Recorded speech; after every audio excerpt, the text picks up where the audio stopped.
Bonjour à tous et bienvenue dans cette vidéo destinée à tous les petits judokas du JAC de la catégorie Poussinet. Pour ceux qui ne me connaissent pas, je suis Tanguy, l'un des enseignants du club. Et pendant cette période de confinement un peu bizarre où malheureusement on ne peut pas faire de judo, je vais essayer de vous envoyer régulièrement des petites vidéos pour vous permettre de garder un lien avec l'activité. Voilà. Au programme des prochaines vidéos, il y aura notamment les techniques d'immobilisation, les osa et waza en japonais, que certains connaissent peut-être déjà un peu, d'autres pas du tout, mais c'est pas grave, on en profitera pour voir ou revoir ça tous ensemble. Voilà. Mais avant d'aborder des techniques, il y a évidemment quelque chose de primordial à faire avant, parce que comme vous le savez, on ne peut pas faire de judo si notre judogi, ou kimono, mais le mot plus adapté c'est judogi, bref, on ne peut pas faire de judo si notre judogi est mal mis.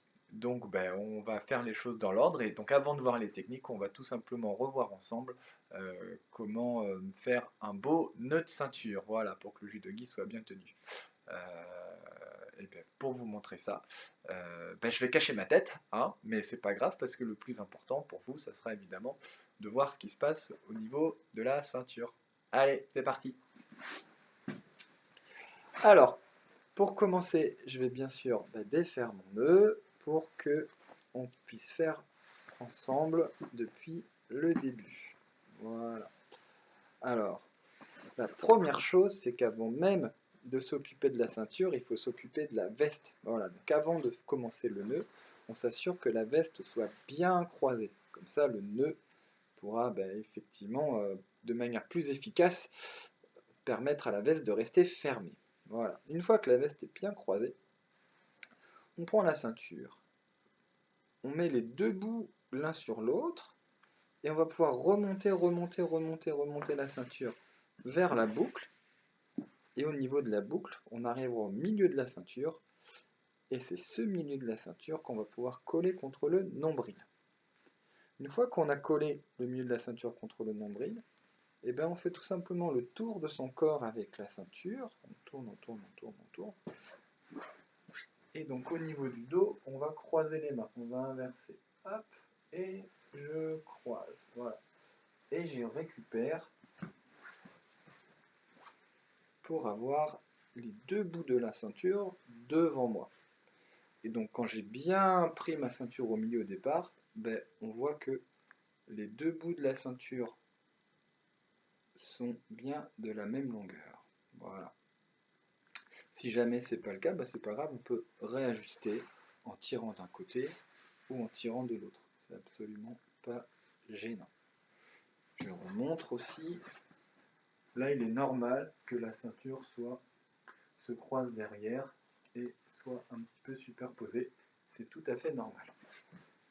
Alors, une fois qu'on a les deux bouts bien posés devant, j'en prends un, je fais une croix. Je fais une croix. Je choisis le bout qui est passé par-dessus l'autre. Et c'est avec ce bout-là que je vais entourer non seulement l'autre côté de la croix, mais aussi le bout de la ceinture qui est contre mon nombril. Donc je prends le bout de la croix, je passe par en bas et j'enroule les deux bouts, et je remonte. D'accord? Voilà. Voilà ce à quoi il faut arriver. L'erreur qui est souvent faite, c'est de n'enrouler qu'un bout. C'est de passer juste là, juste dans ce trou-là. Et donc là, on voit bien que je ne suis pas passé derrière le bout qui est sur le ventre. D'accord?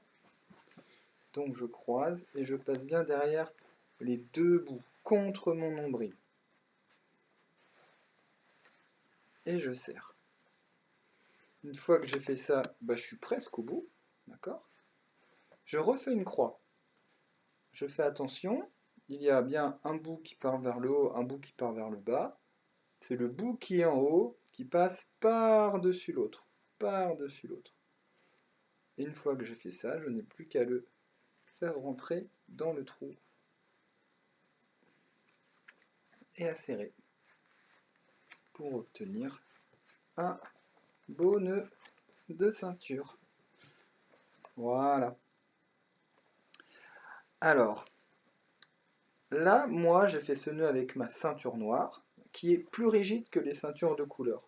Donc, le résultat peut paraître un petit peu différent, mais c'est juste lié à l'épaisseur de la ceinture. Donc, pour que vous vous rendiez mieux compte du résultat que vous devez atteindre, je vais refaire la même chose avec cette ceinture rouge. Je ne sais pas si vous la voyez bien, il s'agit bien d'une ceinture rouge.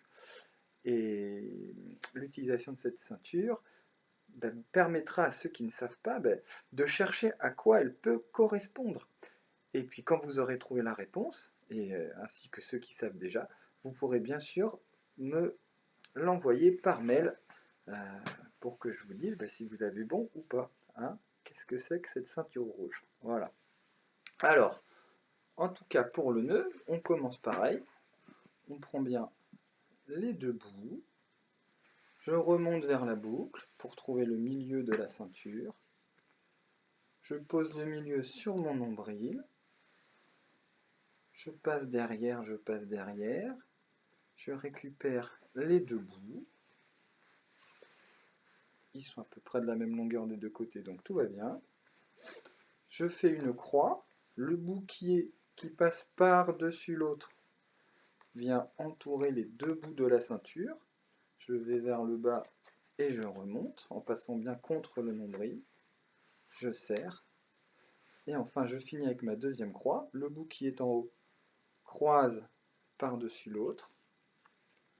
Et je viens enrouler, pareil, vers le bas puis vers le haut, en passant dans le trou. Là. Voilà.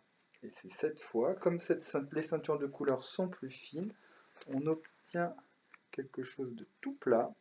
Voilà. Et c'est donc ce résultat auquel vous devez parvenir. Voilà. Si on compare avec la ceinture noire plus rigide, on voit que quand c'est plus rigide, j'arrive pas moins à rentrer cette partie. Mais avec une ceinture fine, il n'y a pas de problème. Vous avez cette partie-là qui avale celle-là. Voilà. Bah écoutez, j'espère que c'est clair pour vous et que vous allez pouvoir faire des beaux nœuds de ceinture.